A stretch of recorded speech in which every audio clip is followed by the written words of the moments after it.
AM 590, KXSP Omaha's ESPN Radio. It's time for the Metro's only racing talk show. The Front Stretch, presented by Joe's Karting in Council Bluffs. Now, here's Dan Taylor, Buddy Ray, and Andrew Kosiski. Good morning, race fans, and welcome to The Front Stretch, presented by Joe's Karting in Council Bluffs, online at joeskarting.com. Turn 1 brought to you by Kansas Speedway. Get to kansasspeedway.com and get your tickets for the Hollywood Casino 400. It's just right around the corner. I know I just finished booking our hotel room for that weekend. We're going to go down and try to not make anybody mad, as you know, we try our best, but oftentimes fail. What is, if I have to ask you, and I don't think we've ever asked each other this, when you are getting ready to go to Kansas, what is the number one thing you look forward to going to the Kansas Speedway? And there's a lot of things to look forward to. You know, I may surprise you with this, so I'm glad you're sitting down, but it's the amount of racing, but the fact that now last year we kind of changed it up and you took me to Lakeside Speedway for the first time. I'm really excited to do that again. All the practices on Friday and then Saturday night, go to Lakeside Speedway, see a little dirt track action, come back, walk around, interact with the fans in the infield, get up and come do the Cup race the next day. That's what I'm excited about. It's a full weekend. There's very little downtime, but other than that, it's just the roar of the engines. I mean, there is nothing that you can substitute through high definition or a great sound system. You can't duplicate the experience of being at the track. Now, me personally, I'm a driver, so it doesn't matter if it's asphalt racing with NASCAR. If we're at Lakeside Speedway on the dirt, racing's racing. I'm watching cars go in circles, so I understand that. My number one thing, I love hanging out with the fans. I mean, the last 2 years, you know me, I can't wait to get back down in the pit area. Well, and it's not even the pit area. We don't want to make it sound like it's an exclusive membership. We've had the most fun out in the parking lot. Talking to people. And by the way, the guy that we met 2 years ago looked like Hank Williams. He was Junior? at the Silver Nationals a couple of weeks ago. Oh, was he? Yeah, I stopped by and talked to him again. Oh, yeah, we're going to be down in Kansas. I said, well, we'll stop by and get a beer with you. He says, come on over. You know, a great guy. And I remember that's what you get. I remember that when we went to Kansas, I think that was the very first NASCAR race you and I had ever been to. That was it wasn't my first one, but it was. I'd been to 2 Kansas races prior to that. But that was my first NASCAR race, and I remember telling you, like, well, we don't have to buy no beer. Fans will just give us beer. And they do. You walk up, just, hey, how's it going? Where are you from? And the conversation We started interviewing people. They're like, you want ribs and a beer? Yeah. It's like, okay. 10 o'clock in the morning. Why not? Yeah. KansasSpeedway.com. All the action kicks off the weekend of October 4th through the 6th. There's Sprint Cup nationwide and ARC all going on that entire weekend, so it's going to be fantastic. Kicks off with ARC on October 4th, Nationwide October 5th, and the Cup Series on October 6th for the Hollywood Casino 400. KansasSpeedway.com or call 1-866-460-RACE, 1-866-460-7223, and we're going to be talking to Pat Warren in a couple of weeks to kind of preview what the racing and what Kansas Speedway has in store for all of our great fans for the weekend of October 4th through the 6th. But before we get to all of that, let's talk to our good friend at the Motor Racing Network, Jeff Striegel. Well, Jeff, the NASCAR series has invaded Brooklyn. Thanks so much for joining us. Always do appreciate your time. Well, it's good. Good talking to you again, Dan. Yeah, it's a weekend in Brooklyn for Michigan, and it's like going home. So instead of having to fly someplace, it's just a matter of jumping in the car, driving a couple hours, and I'm there. So I enjoy it. Jeff, we just left Watkins Glen, and I've been following some of the news feeds. It seems like there's been a little bit of a scuffle between, and I use that metaphorically, not literally, between Hendrick Motorsports, Dale Jr., and Casey Kane, and some of the guys over at Joe Gibbs Racing. Are these guys going to get it settled before we take the green flag later today? Oh, I think so. I mean, you're just talking about some people right now that are, you know, first of all, they're competitive in nature. The fact that they're teammates is irrelevant when it comes to putting those 2 race cars on the track. And they've had their run-ins a couple times before, but it's not like, unlike things that we see, it doesn't matter whether they're teammates or if they're arch rivals. I don't see this thing carrying over. You also got to remember who they're driving for, and that's Rick Hendrick. And Rick will certainly sit down with those guys if he felt like it was necessary and have the conversation that would need to be had. But honestly, right now, Dan, I don't think there's any conversation necessary Michigan is no place to rough anybody up, especially if it happens to be your teammate. That track's just too fast. So I expect that they'll race each other clean today when we drop the green flag, and I don't foresee any problems. You know, looking back at the results from Watkins Glen last weekend, we're not surprised to see Kyle Busch take the win. Brad Keselowski up there. Juan Pablo also had himself a top 5. But A.J. Allmendinger, talk about someone showing up in the top 10 that not a single person expected him to. Well, you know, he probably expected to. True. You know, he got the win in the Nationwide Series over at Road America not too long ago.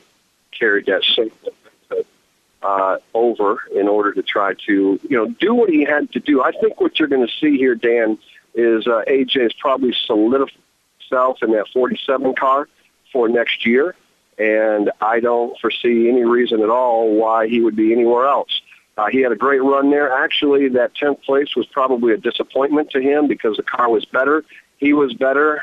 They got caught with a green flag cycle of pit stops and a caution flag that came out right at the worst possible time for AJ, or I honestly think that was a third-place car. I don't think he was better than Brad. He wasn't better than Marcus, and he wasn't better than Kyle, but he was certainly capable of running right there with him.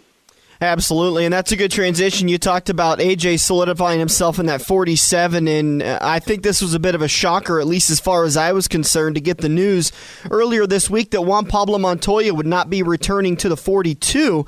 I felt like the last time they signed a contract between Earnhardt Ganassi Racing and the 42 of Juan Pablo Montoya, I felt like Earnhardt Ganassi Racing had stepped behind Juan and said, we're with Juan for the long haul, and I kind of felt like this came out of nowhere. Yeah, well, I tend to agree with you, but then at the same time, I also don't look at it as being much of a surprise. At some point, you got to do something. They've had no success. Juan Pablo's last win, if I'm not mistaken, 108 races ago. That came at Watkins Glen. So if you put 108 races down, you realize it's been, 4 years since he's been to victory lane. Right. They've given him up and down cars. Sometimes they're good, sometimes they're terrible. But when they're good, you got to do something with them. And unfortunately for Juan Pablo, he just has been able to just close a deal, get a win, prove that he belongs in the top tier of NASCAR. Do I think he's a top tier driver in NASCAR? Absolutely. The chemistry, whatever it was, just didn't work for him. Maybe a change of scenery for him, maybe a new driver coming in for Earnhardt Ganassi will turn that team around. But I think it was the right move at the right time. They let him go early in the season, early enough in the season, obviously, where he's got the opportunity now to go out and kind of test the water and see what kind of ride he can find. There's not many out there, as we know, at least not at the moment. So between himself and Ryan Newman and AJ, since AJ's deal is certainly not done, there's some caliber race car drivers out there and not many seats for them. Does this make Jamie McMurray a little nervous in that one car? It should. It would if I was Jamie McMurray, because there's no reason, Jamie's hasn't had any success either. And I don't think that they can point fingers and say, look, my teammate hasn't had any success, so it's not me. I don't think you can worry about that. Not at this level. You got to take care of yourself, and Jamie's got to look in the mirror and realize that he, too, has not had a lot of success in that particular ride. So yeah, I would be worried. He's pretty solid with his sponsorship, although again, I thought Montoya was pretty solid with his. But obviously at the end of the day, the sponsor wasn't concerned about making a change. And I certainly wouldn't be surprised to see Jamie be the next one to be let go. And Earnhardt Ganassi saying, we're going to clean house, we're going to start fresh next year. We'll see what happens. Go to an organization that seems to be putting everything in place to really make a run in the next 3-4 years at a Sprint Cup championship. I'm talking about Brian Vickers and Michael Waltrip Racing signing a deal with that 55. One of two teams in the Sprint Cup Series that has one sponsor for the entire year. Both of those teams are at Michael Waltrip Racing. What are those guys doing so right that they're able to just hit on all cylinders when you see some organizations that are still struggling to get guys like Tony Stewart and Dale Earnhardt full season sponsorships? I think that the key is Michael Waltrip's personality. Right now, there are certain companies out there that would like to have Michael represent them, and obviously Aaron's is one of them. So that deal, as you pointed out, is solid. Napa with Michael, they're solid. So all of a sudden, you've got two major sponsors to back two of your teams. The odd man out right now is Clint Boyer. Right now, they've got sponsorship for next year, but they've got 10 holes to fill. Michael said he's not too concerned about it. And, you got to think about it. You don't see Jack Roush, Rick Hendrick, Richard Childress, Joe Gibbs, even although you do see Joe from time to time. You don't see those car owners, those team owners on television commercials like you do Michael Waltrip. He's got that personality. He knows how to play that personality. And obviously there are companies around this country that want to have his face associated with their products. And when that happens, then obviously $20 million sponsors follow. Another big story is that Austin Dillon taking over that ride in the number 14 car. That's going to be a huge deal for him. He's got to, he's probably going to put more pressure on himself than what we, the media, will. I would expect that he would do well. I would be disappointed if he has a good car and is not able to do well. We got to remember, this isn't his first Cup ride. It's not his first time at Michigan. This is a kid that's got a lot of experience in all levels of NASCAR. The question is going to be, the bigger question, Dan, is not so much what Austin's going to do with the Tony Stewart ride. It's going to be, in my opinion, what kind of car they bring for Austin Dillon to drive. Will it be the good one that they're capable of bringing, or will it be the one that struggled like we saw through the first half of the season? So until we get a chance to see what Ryan Newman's doing, until we get a chance to see what Austin appears to have on the racetrack, I'm going to remind everybody that Austin is a fill-in driver. It takes time to build chemistry. But the other thing I was thinking about, since I knew you'd probably touch on it, how many times have we seen drivers fill in for other drivers and take that car straight to victory lane? And obviously the biggest one of all was when Kevin Harvick stepped in for the late Dale Sr. and drove it to victory lane in Atlanta. I know Jamie McMurray's first win at Charlotte came the same way when he stepped in for somebody. And I think the list goes on of guys that step in under adverse circumstances and just shock the world and go to victory lane. And Austin's capable, and that team is capable. So we'll see what happens. Is this going to be a good opportunity for Austin to kind of hush some of the naysayers that the only reason why he is so successful is because of Papa Richard Childress? Sure, but I don't think it's necessary. And, we kind of touched on these things a little bit last year. He doesn't have to prove anything to anybody. He knows what his future plans hold.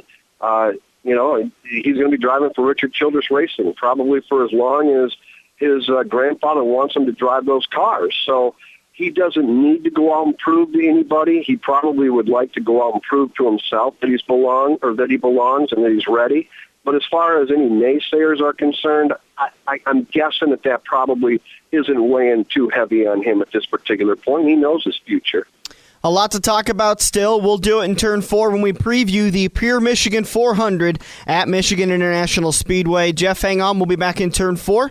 And all of you hang on. We'll be back in Turn 2 to talk about a little bit of dirt track action. This is The Front Stretch on AM 590, Omaha's ESPN Radio. Find out what makes a day at Kansas Speedway such a big deal. Sure, it's a chance to see NASCAR Sprint Cup racing at its finest, but it's more than that. It's an all-day party, starting with one of the best tailgating experiences on the planet, especially since parking is free. And it just gets better. You can take your own cooler full of your favorite beverages right into the race. Tickets for the Hollywood Casino 400 on October 6th start at $64. And we have more seats available for $99 or less than ever before. For tickets, call 866-460-RACE or visit KansasSpeedway.com. In 1999, Wade Cross decided he was tired of overpaying for shocks, so he created FX Shocks. Now FX suspension customers reach across the United States with countless wins and championships, including national champion in 3 major IMCA classes, plus Super Nationals champions in all 4 of the Saturday night's main events. Get your FX Shocks today. One-on-one consultation is waiting for you at 308-383-9609. This is Andrew from Kaziski Auto Parts. Kaziski Auto Parts is an insurance quality used parts supplier that can match your foreign or domestic car or truck needs. If you have a damaged or broke down car or truck, we guarantee a clean and quality part in next day fashion. Kaziski Auto Parts, your neighborhood premium recycle parts supplier. Call any Kaziski Auto Parts salesman today by dialing 402-731-4592 or visit us at 5040 I Street in Omaha. Kaziski Auto Parts, our quality used parts will match your car or truck's needs. Are you ready for fast-paced, adrenaline-pumping, wheel-to-wheel racing right here in the Metro? Get to Joe's Karting in Council Bluffs and see what it's like to race real go-karts. Joe's Karting knows it's no fun to race go-karts at 10 miles per hour, so they ripped the governors out, and now the only restriction is how good you are at racing. It's full-throttle, white-knuckle racing every day of the week. Head over to joeskarting.com for hours, prices, and specials, or give Buddy a call today and set up your group races at 712-256-5278. We're working the high line into turn 2 on the front stretch, presented by Joe's Karting, online at joeskarting.com. Turn 2 brought to you by Shamrock Limousine in Council Bluffs, 712-352-0539. Shamrock Limousine actually did the party bus the wedding party bus for my cousin's wedding last weekend, all the way down in Red Oak. We went down there to hitch up one of the last family members to get married in my family, and they came all the way down to Red Oak. So that just shows you that it's not just for the Omaha metropolitan area. I like the back seat, the telephone, and the bottle of brandy. Shamrock Limousine. Talk to Jim. Great personalities, great limousines. They're going to take care of you in the way that NASCAR fans and dirt fans are used to. One-on-one interactions. It's not some corporate outing kind of corporate thing. It's very one-on-one personal. Council Bluffs is where they're headquartered out of. 712-352-0539 or shamrocklimosite.com is their website. shamrocklimosite.com for all the information on Shamrock Limousine. And great friends of the front stretch and a big fan of NASCAR, Jim is. So maybe you could strike up a conversation about his favorite NASCAR driver, Kenny Schrader.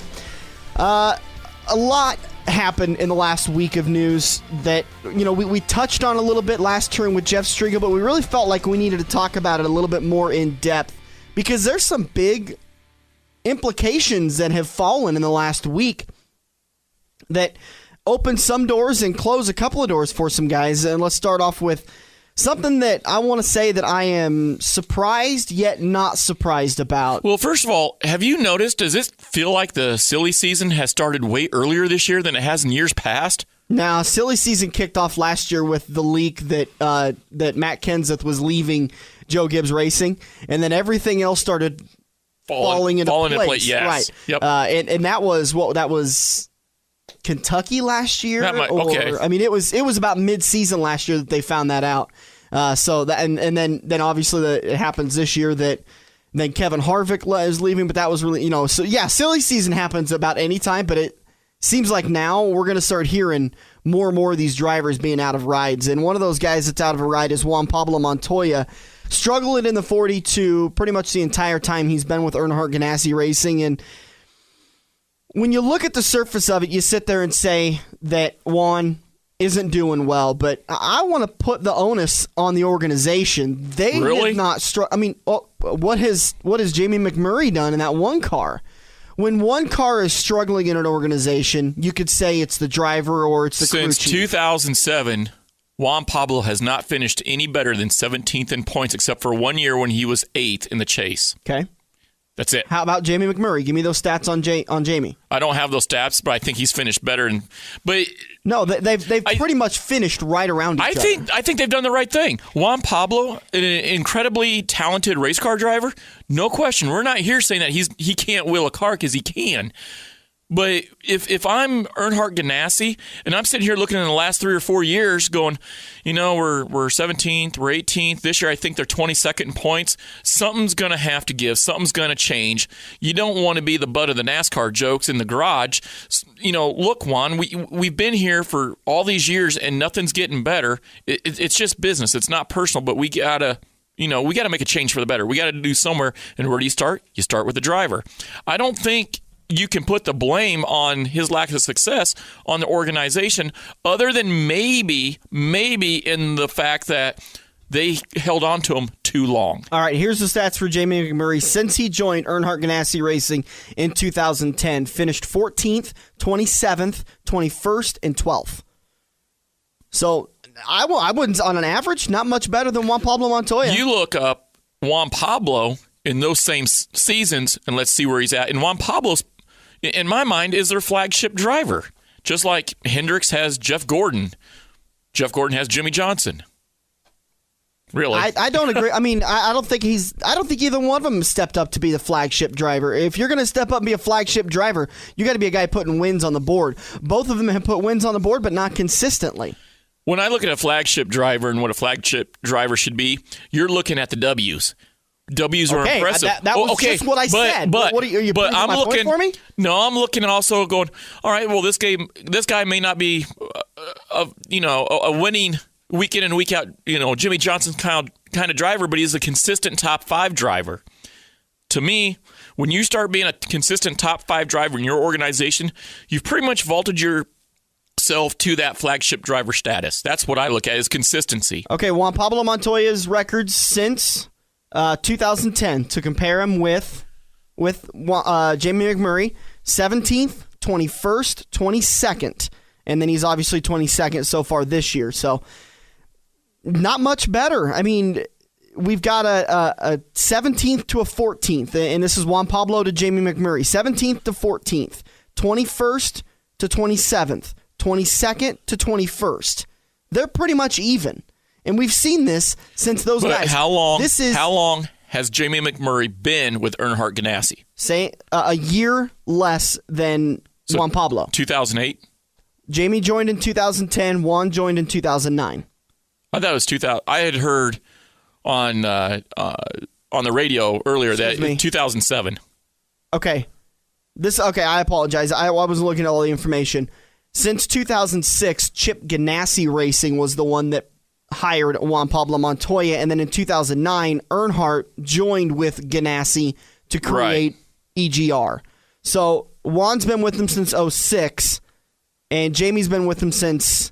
Well, Jamie was with them from 2002 to 2005, went to Roush Fenway Racing for 4 years till 2009, and then joined back with Earnhardt Ganassi in 2010. So you got 10, 11, 12, 13. You got Jamie 4 seasons there, but how many seasons does Juan have concurrently when it was Chip Ganassi to EGR? How many more excuses are you going to try to come up with? This organization has struggled since their inception. And that's why I'm saying, if there's any fault that I could put on the organization, is the fact that maybe they tried too hard by keeping them on too long. That is what. So you would rather there be an organization that cut and run rather than sticking with it and saying let me ask you this. You're Earnhardt Ganassi. Yeah. I'm Juan Pablo. If you can see after, I don't know, 5 years that I'm not moving and making much of a noise, are you going to keep me?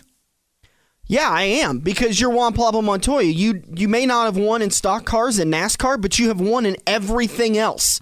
So my immediate thought, and especially Chip Ganassi, who has if I can't see consistency out of you, if I can't see consistent top 10 finishes, I'm going to look at maybe somebody that really wants to up and come and somebody that can really prove themselves. Look, nothing against Juan. He's a hell of a wheelman. I think you got everything against Juan. You're obviously trying to sit here and say that Juan Pablo Montoya is the problem. He's a great wheelman. But maybe they've drifted apart, and maybe Chip Ganassi and Earnhardt, they kept him too long. It's just not working. They should have cut him loose and gone with fresh blood. I'm not saying they should have cut him loose as in the fact that he's a bad driver, because he's not. They just held on too long. You and I were both surprised in 2012 when it came out that they had re-signed. I thought they were going to make the change at the end of 2012 and let him go because it just wasn't working. But I don't think it has as much to do with Juan Pablo Montoya as it has to do with the organization. They have changed everything and nothing has worked. Now we're going to find out in 2014 if it really was the driver. I don't think it was, because Jamie was successful at, well, not successful, but did well at Roush Fenway. Is a little bit more consistent as to where Juan Pablo has consistently struggled. His best year was 2009 when he finished 8th in the Sprint Cup standings. But other than that, it's been 20ths and 17ths. I mean, I think it's the organization. So you think there's something within the infrastructure of Chip Ganassi? Yeah, I do. Okay, fair enough. And that was a bit. When I heard that news, I was surprised at first, but then not. Kind of like what I just said, where you and I both anticipated. Well, when I seen it, I had to reread it 3 times. I was like, yeah. Wow. I mean, you look at Earnhardt Sr., rest his soul. Earnhardt, Goodwrench. DuPont, Gordon. Yeah. Target, Juan. Lowe's. Jimmy Johnson. Right. But this is the age where people like Dale Earnhardt, Tony Stewart, your marketable guys, don't have full year-long sponsorships. They've got 4 or 5 different sponsors to fill up a season. But I was very surprised because I felt like after re-signing him at the end of 2012, I felt like, okay, they are sticking behind Juan and they're going to give him their full support. And then all of a sudden, midway through 2013, they're cutting ties. And we talked to Jeff about this last turn, and he said that Jamie McMurray should be worried. I completely agree with him. I think now Jamie's going, oh, crap. When is my pink slip coming? Yeah. I think Jamie McMurray, he stays on board 2014. He better make something happen or he might be looking for a new ride. I would be surprised if he makes it to 2014. I think he's going to get his pink slip at the end of the year. Unless he rattles off a couple of surprise wins, which that would be the surprise of the century. Let's say, hypothetically, okay, we know Juan's out. Hypothetically, McMurray's out. So let's talk about our replacement drivers. Hands down, Kyle Larson. I really don't want them to put Kyle Larson in that car. Really? Yeah. I think he's ready. Not at all. How is he not ready for Cup? He doesn't have a full nationwide season underneath him yet. So you think to be able to be a Cup driver, you should automatically have to run 1 or 2 seasons in nationwide? Yeah. No. Absolutely. Coming from the guy who gets so mad at dirt drivers when they go from sport compact to sport mods, and you scream and holler because these guys don't know what they're doing. They haven't even gotten their cars underneath them in the sport compacts, and they're jumping up into sport mods. That's not a fair comparison. That is a fair comparison. No, it's not, because you're talking. The competition level in Sprint Cup is much higher than in. We've seen it with Joey Logano. They brought him up with not even a full nationwide season under his belt and put him in that 20 car. What do you think is going to happen to Kyle Larson when they do the exact same thing to him? It's not that he doesn't have the talent. That's not my argument. He does. He's just not ready. You can't take a guy. Football does this all the time with players. Baseball does it all the time. Basketball does it all the time, and they ruin them.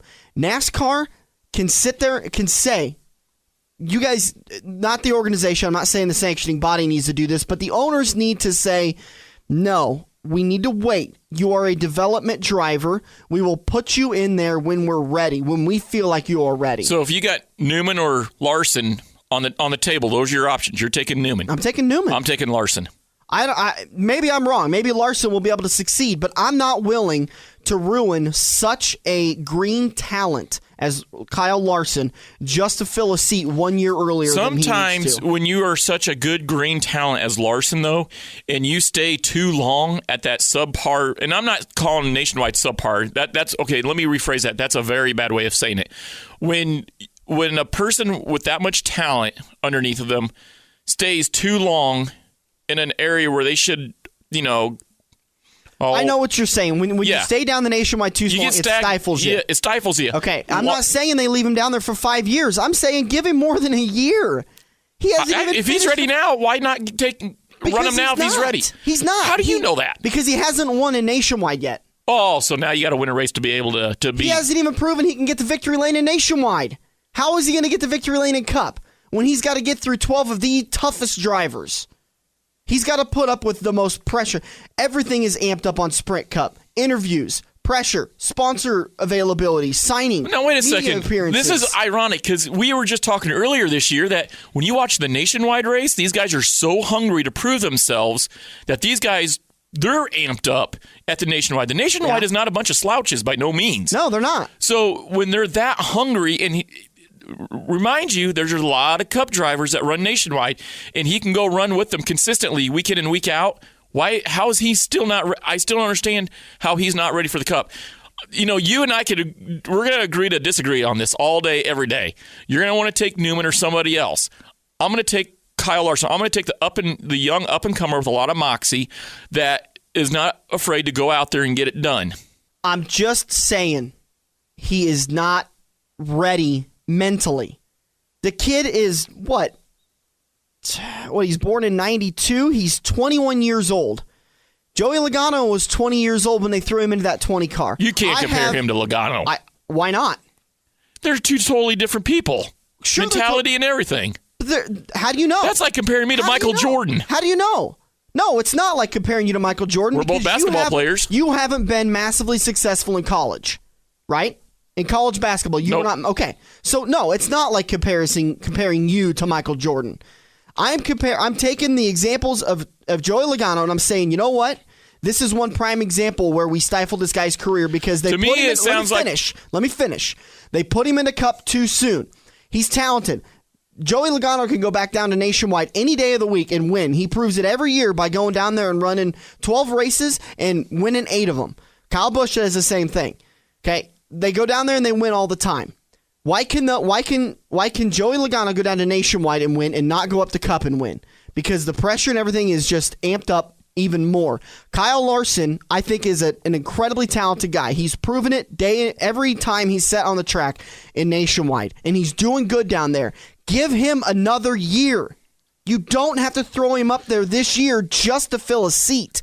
Give him a year. So who's a better driver, Logano or Larson? I don't know. But I'm telling you... Are you serious? I'm telling you, you run the risk of ruining this guy's career if you throw him up there too soon. And if I'm Chip Ganassi and I'm paying Kyle Larson's salary and I've got him under contract for the next however many years, I'm thinking I'm not going to ruin him right away because you've got an opportunity to have somebody that could really take your organization to a massive level if you do it correctly.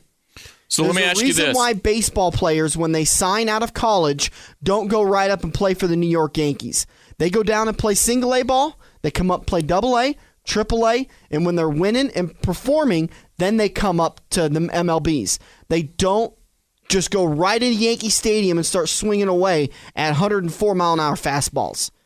If you're Chip Ganassi, who are you? I'm legit question here. You're Chip Ganassi. Who are you looking at? Because obviously you're going to be looking at the veteran drivers. I think Ryan Newman is the most viable person to throw on there. So I think Ryan Newman is the most viable. But if I've got my options, I mean, I don't have all the contracts in front of me, so I do apologize for not having that. I don't know who's up at the end of the year. But I think Ryan Newman is the most viable person. Or you go down to Nationwide and you find somebody that's won several years. You know, your hair looks really good today. Did you use more peroxide? Are you trying to sweet talk me all of a sudden because I proved you wrong? No. Let's talk about Austin Dillon taking over that 14 ride. Now this is exciting. I agree with this one. This isn't a full-time ride. We're putting Austin in a winnable car. And we're letting him go out there and race. And you're putting a winning driver in a winning car. Someone that has proven to me that he can win at Nationwide, even though he hasn't actually won in Nationwide yet. He's still getting that win, but I think when he went like 8 poles out of 9 in a row, he won 8 poles out of 9 on the Nationwide series. And he just kept having troubles to where he couldn't seal the deal, but I think Austin is much more ready for the limelight than Kyle Larson is. And this is just a sample. But he's going to get a sample because the media is all over him with interviews and meet and greets and autograph. You know, it's a completely different game. It's a completely different level up in the Sprint Cup. You know, the one thing I would love to ask Dylan, you're going into Smoke's car. Everybody knows Smoke has an attitude. He's a racer's racer, a working man's racer. He's not going to take no gruff off anybody. So if you're Dylan, it's one thing to have a team come to you and say, well, Austin, you know, we're going to provide a 4th car. You're going to race our 4th car.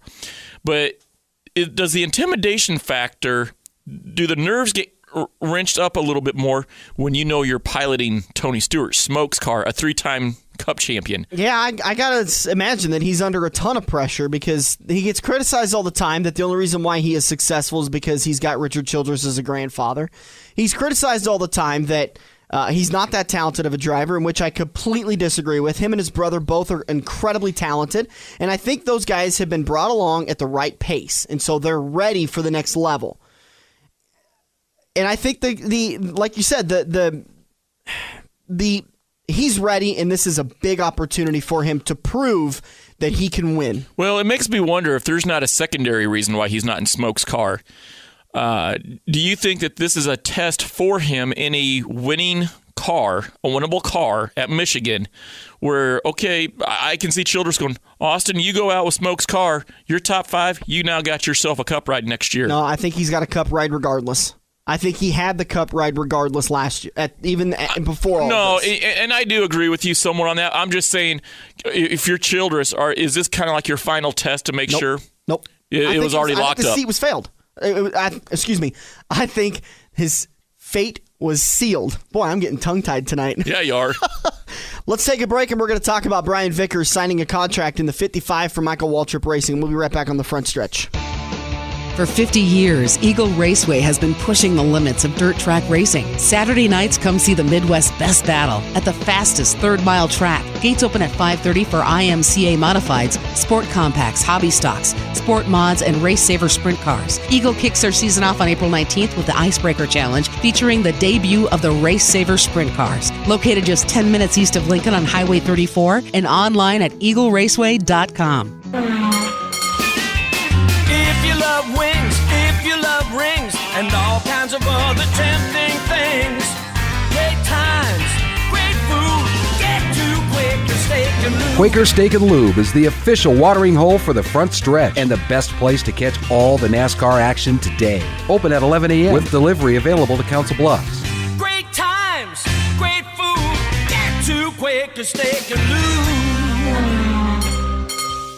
Are you ready for fast-paced, adrenaline-pumping, wheel-to-wheel racing right here in the Metro? Get to Joe's Karting in Council Bluffs and see what it's like to race real go-karts. Joe's Karting knows it's no fun to race go-karts at 10 miles per hour, so they ripped the governors out, and now the only restriction is how good you are at racing. It's full-throttle, white-knuckle racing every day of the week. Head over to joeskarting.com for hours, prices, and specials, or give Buddy a call today and set up your group races at 712-256-5278. Time to grab another tear-off and make your move. We're headed into Turn 3 on the front stretch, presented by Joe's Karting. Heading into Turn 3, brought to you by I-80 Speedway in Greenwood, Nebraska. Exit 420 on I-80 on the I-80 interstate. Man, I'm having a tough time talking tonight. Good Lord. I-80speedway.com for all the information. If you missed the USMTS returning to I-80 Speedway for the Casey's Cup Hunt, you missed out on one heck of a race last Sunday night, but make sure you keep your ears open. The next race, let's see, September 1st, that's Sunday. It's All-Star Championship weekend. The SLMR Series returns to I-80 Speedway for another night. A-Mods, B-Mods, Pro-Ams, Grand Nationals, and Hornets, plus Nebraska 360 Sprint Cars. Jack Dover will be back. I know Luke Cochran posted on my Facebook page earlier this week about that race, so I went ahead and penciled in that I will be at... God, are we going to be at the Super Nationals that day? That's Sunday, September 1st. That's the day we're at the Super Nationals. We're live that day. We could pack up and head back for I-80. I'm going to. I got to come back to work that week anyways. I can't. You're staying at the I Super have to stay Nationals? because the Sport Mods race Monday and Tuesday, and Sunday afternoon's practice for us. That's right. So I'll be heading back to catch all the action at I-80 Speedway, and you can too. More information and tickets available at i-80speedway.com. Again, that race is Sunday, September 1st, green flag at 5:55. i-80speedway.com. A big contract was signed earlier this week, and a guy secured his deal, and we're working on getting an interview with Brian. Unfortunately, he's inundated with interviews, and there's a lot of people in the pecking order that above a couple of goofballs in Omaha, Nebraska doing a radio show. But, a few people. Yeah, there's a few people. You and I were both incredibly critical of Brian after Martinsville, 2011, when he lost control of his temper and kind of made an ass of himself, going after Matt Kenseth, bringing out I think like 4 cautions or 5 cautions because of the little feud they have. And I was really surprised when he was offered a couple of rides in 2012, full-time rides, after Red Bull Racing folded up shop and said that we're done. He was offered full-time rides, and Brian said, no, I'm not going to go and race in an organization that I don't feel like can give me the best possibility to win. I was shocked. I guess I felt like, you know what, if you're out of a ride, you take what you can get. He stuck by his guns and said, I'm not interested. Instead, he signed a part-time deal with Michael Waltrip Racing, and he's obviously proven me to be wrong. An idiot.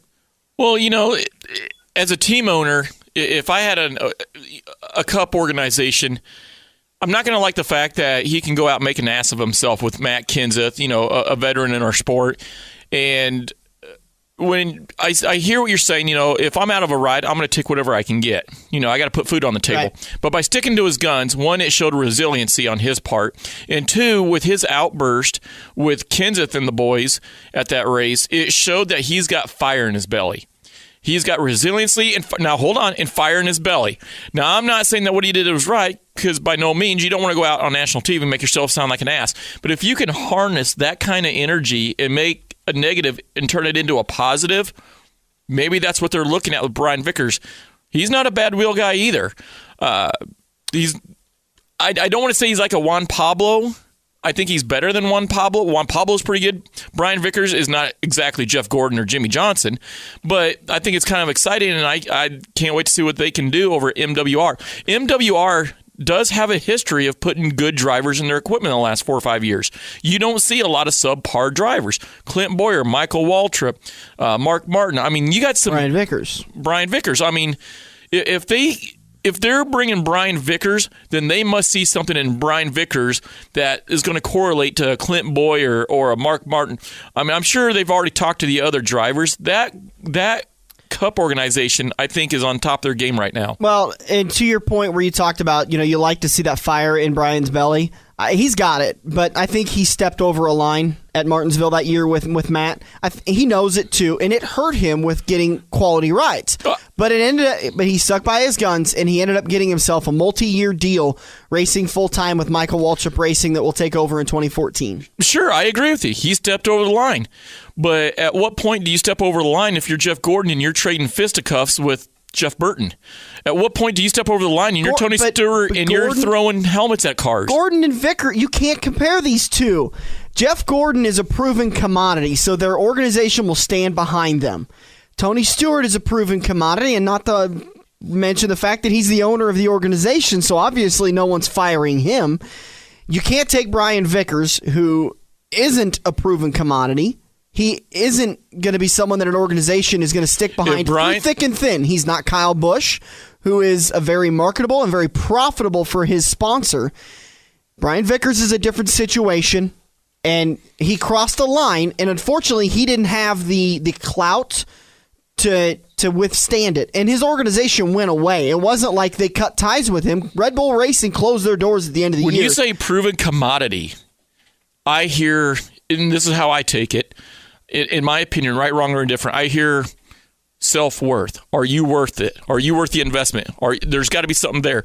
So I tell you what, for him to say, Red Bull, I'm not going there. I want to be in a champion. I want to be in a good team. But hold on, understand the history though. It wasn't that Red Bull let him go or he turned down a ride with Red Bull. He was racing full time with Red Bull Racing. Yeah, okay, my bad. They went out of business and closed down completely. Yeah. No one bought them. All right, so he was out of a ride completely. But he stood by his guns, and he had offers. He goes, no. He stood by his guns. He showed resiliency.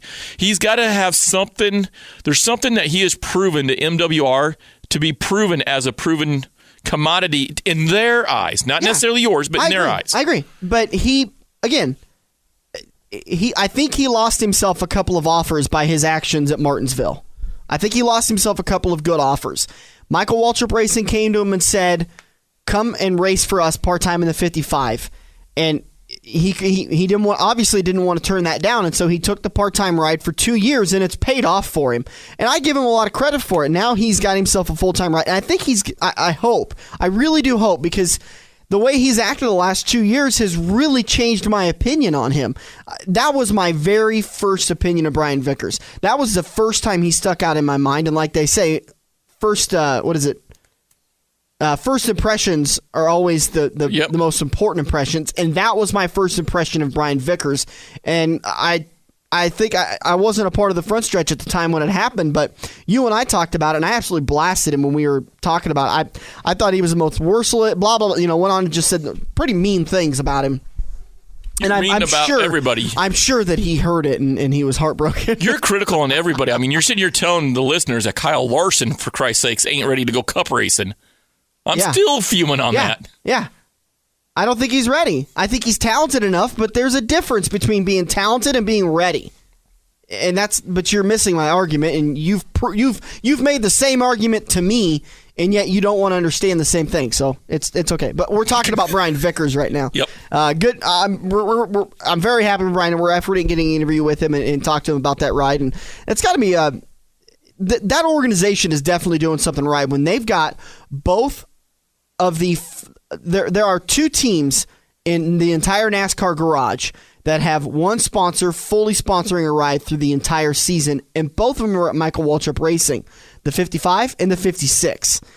That says something about your organization when you've got guys like Carl Edwards and Greg Biffle and Matt Kenseth, Tony Stewart, Dale Earnhardt Jr., Clint Boyer that aren't fully sponsored for the rest of this year as we speak. But yet you're able to lock down a full-time sponsorship for a few years in the 55 with Aaron's. And Jeff Striegel said it in turn one that it has to do with the relationship between Aaron's and Michael Waltrip. Michael's out there with relationships. He's a media guy. He's able to... Michael Waltrip might be the best media guy I've ever seen in cup racing. He's fantastic at it. He's got so many different aspects that he's able to utilize that sponsorship that it makes him more valuable than the average owner. I think that's the reason why Tony's able to lock up so much sponsorship, not only because he's a winning driver and he's got a winning organization, but that he is one of the more marketable. He's well-spoken. People listen to him, and he drives the people to... there's everything about sponsors that he... You know what's ironic is here you look back just as early as 5 to 7 years ago, and Michael Waltrip was the butt of racing jokes. He ought to quit. He ought to retire. He's nobody. He's worthless. And now you show up at the track... You better take MWR pretty damn serious because they're coming with their A game, and they've proven time and time again they're in the chase. They got top-notch drivers. They're no one to screw around with. You better be on your A game when you go against MWR. What a huge turnaround. How about we get back on our aim game in turn 4 and we break down Michigan. Jeff Striegel will join us of the Motor Racing Network, and we'll break down the Pure Michigan 400 coming up in just a few hours. It's the Front Stretch on AM 590, Omaha's ESPN Radio. This week's Legend of Tomorrow on the Front Stretch is 18-year-old Levi John Plowman. Despite being involved in racing most of his life, Levi finally decided to follow in the footsteps of his dad and strapped in behind the wheel for the first time this year. He's cutting his teeth in the Sport Compacts at Crawford County and Shelby County Speedways. Hailing from Blair, Nebraska, Levi's looking forward to his senior year at Blair High School, where outside of racing, he enjoys throwing the pigskin around with friends and suiting up as middle linebacker for the Blair Bears. Levi hopes that in a few years, he can follow his father's success in late models, but knows he has a lot of learning left to do in Sport Compacts before he can make that move. Keep your eye out at Crawford County and Shelby County Speedways for the 9X of Levi John Plowman. He's this week's Legend of Tomorrow on the Front Stretch. This is Andrew from Kaziski Auto Parts. Kaziski Auto Parts is an insurance-quality used parts supplier that can match your foreign or domestic car or truck needs. If you have a damaged or broke-down car or truck, we guarantee a clean and quality part in next-day fashion. Kaziski Auto Parts, your neighborhood premium recycled parts supplier. Call any Kaziski Auto Parts salesman today by dialing 402-731-4592 or visit us at 5040 I Street in Omaha. Kaziski Auto Parts, our quality used parts will match your car or truck's needs. Are you ready for fast-paced, adrenaline-pumping, wheel-to-wheel racing right here in the Metro? Get to Joe's Karting in Council Bluffs and see what it's like to race real go-karts. Joe's Karting knows it's no fun to race go-karts at 10 miles per hour, so they ripped the governors out, and now the only restriction is how good you are at racing. It's full-throttle, white-knuckle racing every day of the week. Head over to joeskarting.com for hours, prices, and specials, or give Buddy a call today and set up your group races at 712-256-5278. Get ready for the victory lap as we make our way into Turn 4 on the Front Stretch. Presented by Joe's Karting. Online at joeskarting.com. Welcome back to the front stretch. Ready to wrap everything back up heading into Turn 4. Brought to you by Quaker Steak and Lube in Council Bluffs, the official watering hole of the front stretch, where at 11 o'clock today you can catch all of the pre-race action on ESPN, and then the green flag waves at noon today at Michigan International Raceway for the Pure Michigan 400. I know there's a couple of Omaha natives and Midwest natives that are headed over there to the Irish Hills, so as always, we're checking back in with Jeff Striegel of the Motor Racing Network to talk about this race. Jeff, they always say things like the fastest, the meanest, the best track. This is actually one of the fastest tracks on the circuit, if I'm not mistaken. Not one of the. It is the. Marcus Ambrose did that 2 years ago in June. I guess it was last year in June. 203.7, if I'm not mistaken. And that was the track record that was set there. Of course, that because of the new pavement that was laid down at Michigan. We didn't see that. We're probably never going to see that again. But this Gen 6 car is quick, obviously, very fast. So, you get to Michigan, and right now you got about a groove and a half of racetrack to work with because of that new pavement that was laid down. But to your point, yeah, they're fast here, that's for sure. And talk about being fast there. Roush Fenway Racing absolutely dominates at Michigan International Speedway with 13 wins. And Ford leads all manufacturers with 33 wins. And one of the things we always hear about when we go to Michigan is this is the backyard of the manufacturers. So they like this trophy a little bit more than most. They do. Chevrolet down the road, Ford down the road. Toyota is the invader, and of course they would love nothing more than to send Kyle or Matt or Denny Hamlin to victory lane to spoil this backyard party. But you're right, Roush Fenway has been dominant here. Hendrick has had his runs, and they have been strong here. Of course, Dale Earnhardt Jr. has been to victory lane twice. The last two wins came right here at Michigan International Speedway. But I think today there's a couple names that we haven't talked about recently, and that's Matt Kenseth. He's been quiet of late. I think Matt's probably going to be a contender before this thing is all through this afternoon. And I think that the two guys or two guys from one of the teams that you just mentioned in Roush Fenway are going to be factors, both Greg Biffle and Carl Edwards. So, it's kind of a crapshoot because it's still a brand new racetrack. And these guys, if they had the opportunity, would have practiced all day Friday and all night, all day Saturday and all night, because this is a never-changing racetrack, and it's one that there's not a lot of notes on for these teams to go on. So I think we're going to be learning again today as this race unfolds. Greg Biffle got the win last year. In fact, our top three was three different manufacturers. Ford got the win, Chevy came home second, and Toyota came home third. That just goes to show you that it is anybody's race today. You really can't bank on it being Ford despite them having the most wins. No, you can't. This Cup Series right now is very competitive. I believe, if memory serves me correctly, right now we're into race 22, if I'm not mistaken, and we've had 12 different winners. Matt had his little dominant run there. Jimmy's had a dominant run, but other than that, we've spread the wins and the victory lane celebrations across a number of different drivers, and I wouldn't be the least bit surprised to see somebody else go back to victory lane. Greg Biffle still doesn't have a win yet this season. I wouldn't be surprised to see him. Obviously, Dale Earnhardt Jr. is going to be a factor. We'll see how it all plays out. A couple of our fans, like I mentioned, are going to be headed your way. So what is one thing that you need to tell them to check out outside of just the racing? Is there something outside the track?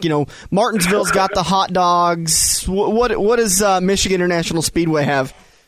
Michigan's got the parties.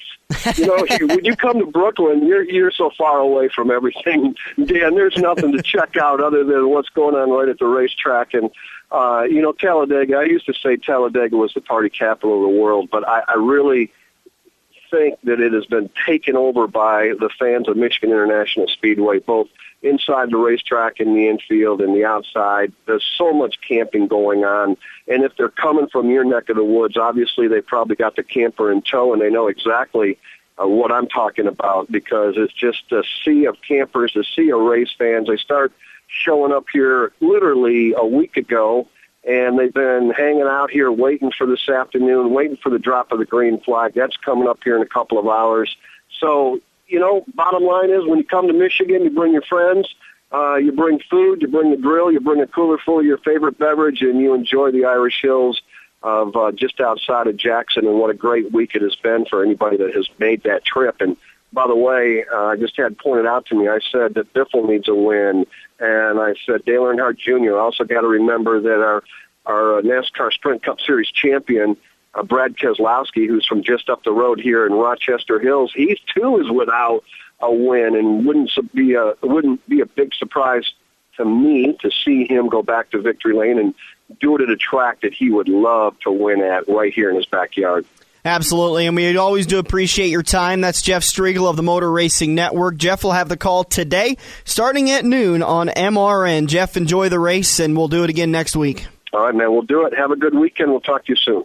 You too. Thank you, Jeff. And again, that is Jeff Striegel of the Motor Racing Network. Jeff always joins us to break down the race that was in Turn 1 and the race that will be in Turn 4, and we do appreciate his time. You can check him out, the Motor Racing Network, this afternoon, green flag at noon, all of the radio play-by-play, and Jeff is in the booth doing all the announcing for Motor Racing Network and MIS today. A lot coming up for the front stretch in the next couple of weeks.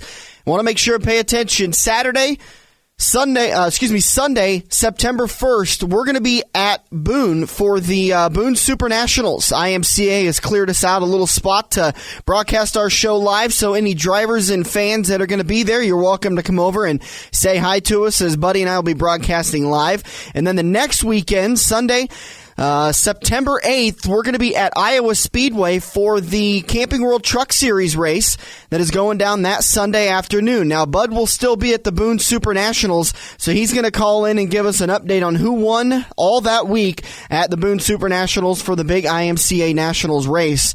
And then I'll be at Iowa Speedway to break down all the action for the truck race coming up that afternoon. So much going on the next couple of weeks for the front stretch, but let's talk about next weekend. Make sure you join us again Sunday morning at 8 a.m. We'll do it all again as Jeff Striegel will join us to break down all the action from Michigan. We'll also preview the Irwin Tools night race at Bristol Motor Speedway.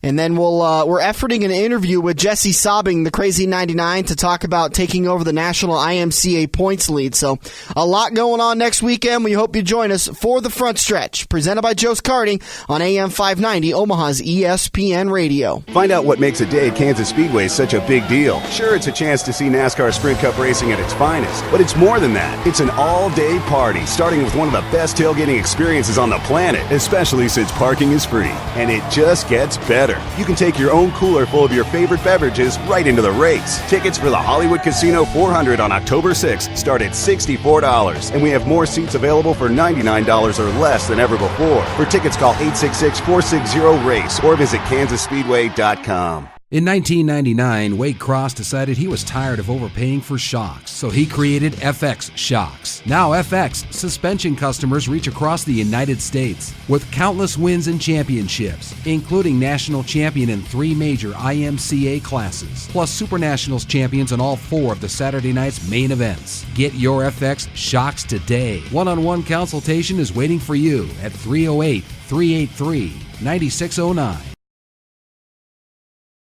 Are you ready for fast-paced, adrenaline-pumping, wheel-to-wheel racing right here in the Metro? Get to Joe's Karting in Council Bluffs and see what it's like to race real go-karts. Joe's Karting knows it's no fun to race go-karts at 10 miles per hour, so they ripped the governors out, and now the only restriction is how good you are at racing. It's full-throttle, white-knuckle racing every day of the week. Head over to joeskarting.com for hours, prices, and specials, or give Buddy a call today and set up your group races at 712-256-5278.